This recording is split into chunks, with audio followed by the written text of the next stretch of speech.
Hello बच्चों, कैसे हो बेटा आप सब लोग। तो एक बार फिर से सभी बच्चों का प्रयास जेई 2.0 बैच में बहुत बहुत मैं स्वागत करता हूं। आज मैं आप लोगों के सामने एक छोटा सा रिकॉर्डेड सेशन लेकर आया हूं बिकॉज 1 जनवरी वाला जो जेई मेन होता है बेटा वो अब समाप्त हो चुका है। तो मैंने सोचा क्यों ना आप लोगों को थोड़ा सा गाइडेंस दे दिया जाए, क्योंकि बहुत सारे लोग अब अलग अलग स्टेट में होंगे। किसी का पेपर अच्छा हो गया होगा, किसी का बहुत अच्छा, किसी का खराब, किसी का बहुत खराब पेपर हो गया होगा। तो आई थॉट कि क्यों ना आप लोगों को एक थोड़ा सा रोड मैप दिया जाए कि फर्स्ट जेई मेन के बाद आप लोगों को क्या करना चाहिए, किस तरह से अब आगे की जर्नी होनी चाहिए। हो सकता है आप बहुत खुश हो इस समय, हो सकता है आप बहुत दुखी हो, डिमोटिवेटेड हो। तो जैसे भी बेटा आप फील कर रहे हैं, it is okay to feel that way. मैं आपको मना नहीं करूंगा वैसा फील करने के लिए, क्योंकि हो सकता है आपने बहुत मेहनत करी हो और हो सकता है आपको बहुत अच्छा आउटपुट मिल गया हो, तो आप खुश होना बिल्कुल डिजर्व करते हैं। और अगर आप जितनी मेहनत करी और उतना अच्छा रिजल्ट नहीं भी आया है तो आप बेटा दुखी होना भी डिजर्व करते हैं। और डिजर्व से ज्यादा मैं कहूंगा कि अगर आप दुखी होंगे तो ही अंदर से वो दोबारा से आग निकलेगी और आप और एफर्ट करेंगे बेटा। क्योंकि जब वॉल्स के अगेंस्ट हमारे बैक होते हैं, बिल्कुल हमारा सब कुछ हार गए होते हैं, तभी हमारा बेस्ट आउटपुट भी निकलता है। चलिए, तो हम लोग इस छोटे से सेशन को स्टार्ट करेंगे। क्या क्या हम लोग कर सकते हैं, क्या क्या आपको करना चाहिए 1 जनवरी का जब जेई मेन खत्म हो गया है, तो उसके बारे में हम डिस्कशन बेटा शुरू करेंगे। तो सबसे पहले तो क्या क्या हो सकता है। अभी हो सकता है कि आपका पेपर अच्छा हो गया, अच्छा या बहुत अच्छा जो भी है, मतलब डिसेंट हो गया। आपको लगता है कि सर जेई मेन तो निकल ही गया है और जेई एडवांस की अब मेन बात है। हालांकि ऐसे बहुत कम लोग होंगे, क्योंकि फर्स्ट जेई मेन में अगर आप इस कैटेगरी में आ रहे हैं तो भाई इसका मतलब आप 1 साल पहले से या 2 साल से तैयारी कर रहे थे। फर्स्ट ड्रॉप तो आपका नहीं होगा, फ्रेश ड्रॉप नहीं होगा।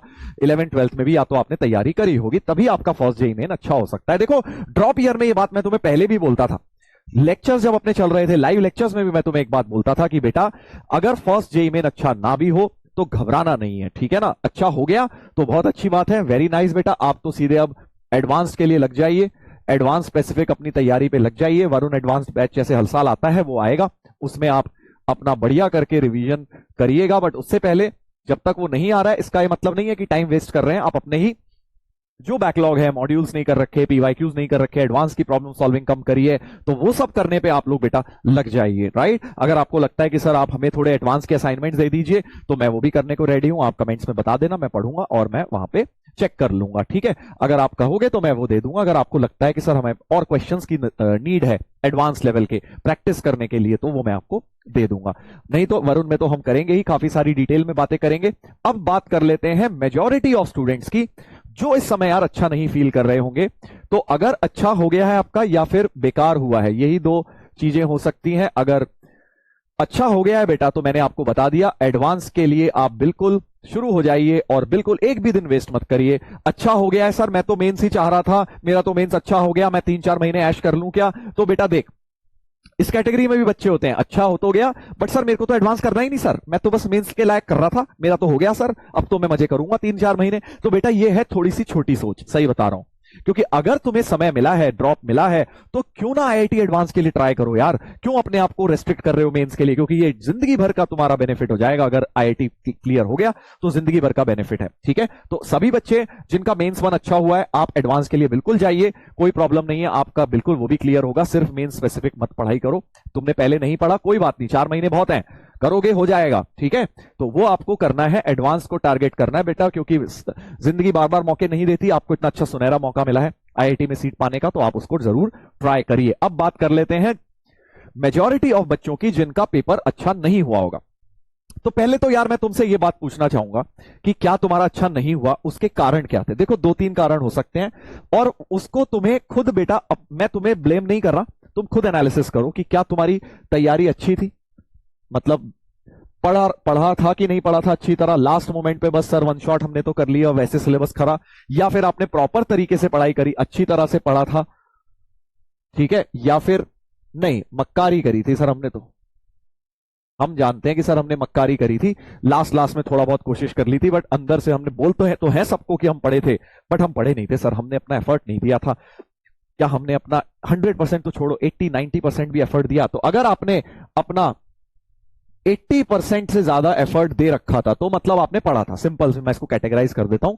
बट अगर आपने 70% या उससे कम, 75% से कम एफर्ट में आप काम कर रहे थे, आपको पता था कि आप 25% टाइम अपना वेस्ट कर रहे हैं या उससे ज्यादा वेस्ट कर रहे हैं, तो भाई आप इस कैटेगरी में आएंगे। तो बेटा अगर आपने मक्कारी करी थी, ड्रॉप लेकर भी मक्कारी करी थी, तो यार किसी और को ब्लेम नहीं कर सकते। देखो सच्चाई तो यही है कि आपको अपनी मिस्टेक्स को ओन करना पड़ेगा। बट मैं यहां आपको ब्लेम करने नहीं आया हूं बेटा, मैं तो आपको सोल्यूशन देने आया हूं कि अब अगर आपने मक्कारी करी थी तो अब समय है सुधर जाने का। अगले 3 महीने अभी भी हैं, तुम्हारे को बोर्ड्स नहीं देने हैं, ठीक है। मोस्ट ऑफ द स्टूडेंट्स को, कई लोग दे रहे होंगे थोड़ा इंप्रूवमेंट के लिए, बट मेजॉरिटी ऑफ स्टूडेंट्स आप ड्रॉप ईयर में है। फरवरी मार्च अप्रैल वाला जो समय है, ये 2-3 महीने, 2.5 महीने समझ लो, ये आप लोगों का 12th वालों से आगे निकलने का मौका होता है। ड्रॉप ईयर में बेटा अगर आप फ्रेश ड्रॉपर थे, आप नहीं पढ़ाई कर पाए या फिर पढ़ा भी था, नहीं क्वेश्चंस कर पाए, नहीं प्रैक्टिस कर पाए, नहीं रिवीजन कर पाए, तो भाई वो आसान नहीं था, क्योंकि 6 महीने में तो तुमने सिलेबस करा है पूरा। जून से लेके तुमने जनवरी तक तो बेटा सिलेबस ही निपटा दिया पूरा। कितने महीने होते हैं? 7 महीने होते हैं। 7 महीने के अंदर तुमने 11वीं 12वीं 2 क्लासेस का सिलेबस किया है। तो अगर आपने पढ़ा भी था और आपका एग्जाम अच्छा नहीं हुआ तो इट इज क्वाइट ओके, क्योंकि जनवरी जेई मेंस बेटा ये तो अब रास्ते में एक नई चीज आ गई है। पहले इतने सालों से अप्रैल में ही होता था जेई मेन। तो ड्रॉप ईयर वालों के लिए बात मैंने तुम्हें क्लास में भी बोली थी कि अप्रैल वाला ही जेई मेन होता है, कि आपने सिलेबस ही अभी करा है। तो अभी 2.5-3 महीने हैं, 2.5 मंथ्स हैं। आप इनमें अगर बेटा तुमने अपना 100% दे दिया, अपना 100% दे दिया, चाहे तुम्हारा बैकलॉग था, चाहे तुम इस कैटेगरी में थे, तब तुम्हें क्या करना है? तुम्हें बैकलॉग निपटाना है, थ्योरी पढ़नी है, प्रॉब्लम्स लगाने हैं, पीवाईक्यूज लगाने हैं। बट मेजॉरिटी ऑफ स्टूडेंट जो तुम लोग होगे, जो मुझे देख रहे हैं, वो तुम इस कैटेगरी में होगे।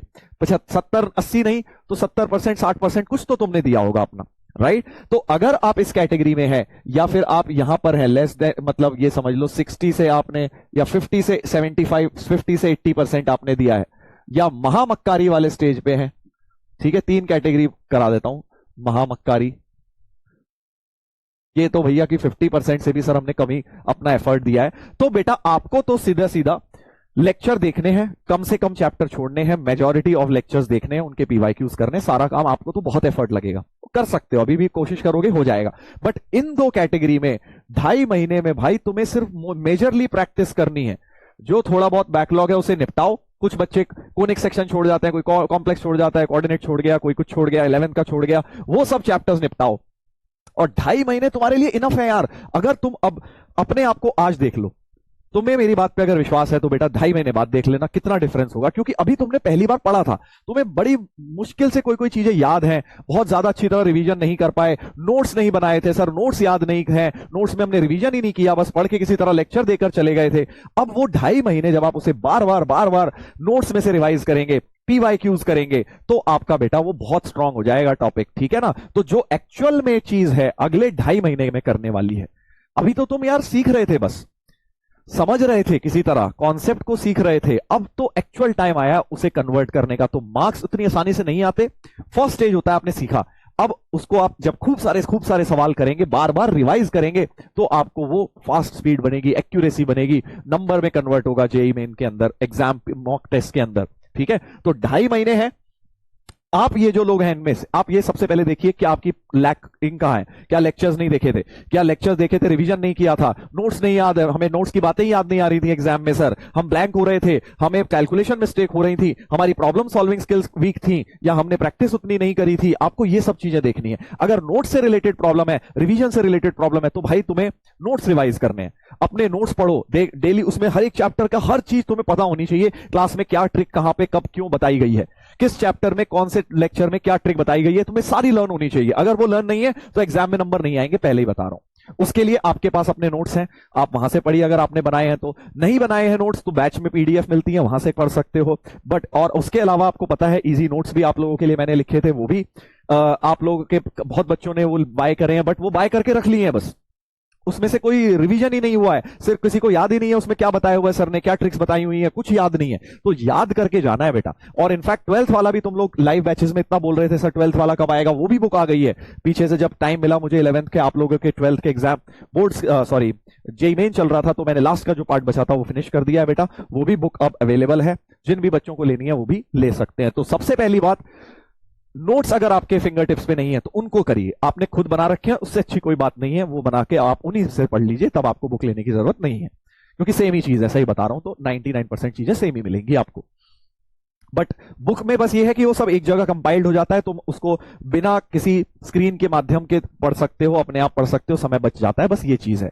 बट जैसे भी पढ़ो उसको तुम्हें करना है अच्छी तरह। दूसरी बात, अगर नोट्स तो सर हमें अच्छी तरह याद है, हमें तो क्वेश्चन देख के चमक जाता है कौन से टॉपिक का, कौन से सब टॉपिक का है, क्या ट्रिक लगनी है, बट मैं करने में दिक्कत होती है। एक हो गया कि चमक ही नहीं पाता सर, यानी चमक ही नहीं पा रहा मतलब नोट्स की प्रॉब्लम है, आप दिन रात बैठ के नोट्स पढ़िए, कुछ मत करिए। और चमक गया सर, हमें समझ तो आ गया इसमें ये वाला टॉपिक लगना है, बट मैं लगाने गया तो कुछ कैलकुलेशन मिस्टेक हो गई, कुछ सिली मिस्टेक हो गई, कहीं आंसर नहीं निकल पाया, तो मतलब आपकी बेटा प्रॉब्लम सॉल्विंग पे आपको समय ज्यादा देना है। आप पीवाईक्यू की 15 साल की 20 साल के बैच के अंदर पढ़े हुए हैं आपके पास, वो पीवाईक्यूज मेंस के लगाने शुरू कर दीजिए बस, और कुछ मत करिए। चैप्टर वाइज लगाने शुरू कर दीजिए। 2.5 महीना इनफ है। 2.5 महीने में कितने, 2 महीने भी मान लो यार, तुम 2 महीने भी मान लो, फरवरी मार्च, ठीक है, 60 दिन है तुम्हारे पास, 60 दिन है, 30 चैप्टर है, हर चैप्टर को 2 दिन दे दो, खत्म बात। ऑन एन एवरेज मैथ्स में लगभग 30 चैप्टर है, 30 चैप्टर्स के करीब है, आप हर चैप्टर को 2 दिन दे दीजिए। और 2 दिन में क्यों नहीं कर सकते तुम 200 सवाल, आराम से कर सकते हो। एक दिन में 100 सवाल करो। 100 सवाल का मतलब क्या है, 4-5 घंटे नहीं पढ़ सकते मैथ्स, बिल्कुल पढ़ सकते हो। 5 घंटे और सब्जेक्ट, 6 घंटे और सब्जेक्ट्स पढ़ो, 5 घंटे मैथ्स पढ़ो, तो 12 घंटे दिन के हो गए। पढ़ने आओगे ना बेटा, एफर्ट करने आओगे, इतना करना पड़ेगा। देखो अब ये नहीं बोल सकते सर मैं 12 घंटे कैसे, पढ़ने वाले 15 घंटे पढ़ते हैं बेटा इस समय, क्योंकि तुम्हें और काम क्या है, ना स्कूल जाना है, ना स्कूल के प्रैक्टिकल, ना बोर्ड के प्रैक्टिकल, ना बोर्ड की फाइल्स, कुछ भी नहीं है ना बोर्ड्स देने हैं। सिर्फ और सिर्फ तुम्हें बस अपना रिवीजन करना है और तुम्हें बैठ के बस सोना है, खाना पीना अपना, ये डेली के चोर्स करने हैं, ठीक है। तो आपको आराम से 12 घंटे बेटा मिलेंगे। अब सवाल ये उठता है कि आप मक्कारी करना चाहते हैं फिर से, या फिर बेटा आप 100% एफर्ट देना चाहते हैं। और अगर दिया भी था तुमने, मान लो तुम इस कैटेगरी में थे भी और फिर भी नंबर नहीं आए, तो भी बेटा अपने आप को इतना ब्लेम मत करो, बिकॉज अभी तो 6 महीने में यार तुमने सिलेबस ही खत्म करा है। इट इज वेरी डिफिकल्ट कि 6 महीने में हम 2 साल का पढ़ भी लें और उसमें एग्जाम में नंबर में भी रिफ्लेक्ट हो जाए, वो नहीं होता। अभी 2.5 महीने और है, पिक्चर अभी बाकी है। एफर्ट करिए बेटा, और एफर्ट करिए, डीमोटिवेट होके बैठने का समय नहीं है, ये है और डबल एनर्जी निकालने का और अपने आप को डबल तरीके से प्रिपेयर करने का। जो गलतियां हुई उन्हें ना रिपीट करते हुए एफर्ट करने का। और अगर तुम ये 2.5 महीने और बिना सोचे समझे बस जैसे पहले मेहनत कर रहे थे करते रहोगे, तो अब तुम्हें उसका रिजल्ट भी दिखने लग जाएगा, ठीक है। तो इस छोटी सी बात के साथ मैं ये वीडियो करता हूं समाप्त। दोनों तरह के बच्चों को मैंने समझा दिया है, जिनका अच्छा नहीं हुआ, जिन्होंने पढ़ाई करी और अच्छा नहीं हुआ, जिन्होंने थोड़ी बहुत पढ़ाई करी अच्छा नहीं हुआ, या बहुत ज्यादा मक्कारी करी और अच्छा नहीं हुआ, तीनों कैटेगरी में आपको क्या करना है बता दिया है। और जिनका अच्छा हो गया बेटा, आपको तो कुछ सोचना ही नहीं है।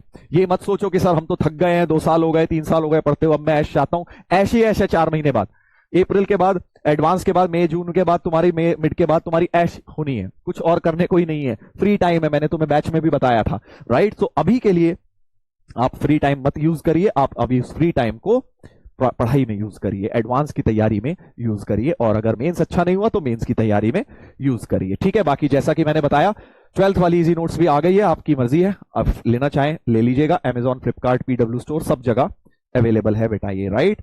चलिए, तो इसके साथ आज का सेशन करते हैं समाप्त। तो इस वीडियो के थ्रू मैंने आप लोगों को एक रोड मैप देना चाहता था कि आप लोग क्या कर सकते हैं आगे फर्स्ट जेईई मेन के बाद, और साथ साथ क्योंकि आप सभी लोग बहुत दिनों से इंतजार भी कर रहे थे 12th वाली इजी बुक का, तो वो भी मैंने आप लोगों को इन्फॉर्मेशन दे दी है बेटा। तो उम्मीद करता हूं आपने इस वीडियो से कुछ टेक अवे लिया है और उसको इंप्लीमेंट करोगे। सबसे इंपॉर्टेंट बात है इंप्लीमेंट करोगे, ये नहीं सुन के सर मोटिवेट हो गया बस 2-4 मिनट की खुशी, उसके बाद वही। क्या करने वाले हो, अपना एक्शन प्लान बिल्कुल मुझे बताओ और आप कमेंट सेक्शन में लिखो, मैं पढ़ूंगा और फिर मैं आपको आगे भी इसी तरह के वीडियोस लाता रहूंगा, लाइव सेशन भी रखूंगा, मिलेंगे हम लोग, आगे बढ़ेंगे। और लेक्चर तो अपने समाप्त हो चुके हैं, बट जैसा कि आगे रिवीजन होगा या फिर वरुण एडवांस होगा, जो भी चीजें होंगी वो आपको हम अपडेटेड रखेंगे, और आप अपनी बेटा पढ़ाई को कंटिन्यू रखिए, ठीक है। चलिए, तो बहुत बहुत धन्यवाद, मिलते हैं बच्चों, and wishing you all the very best.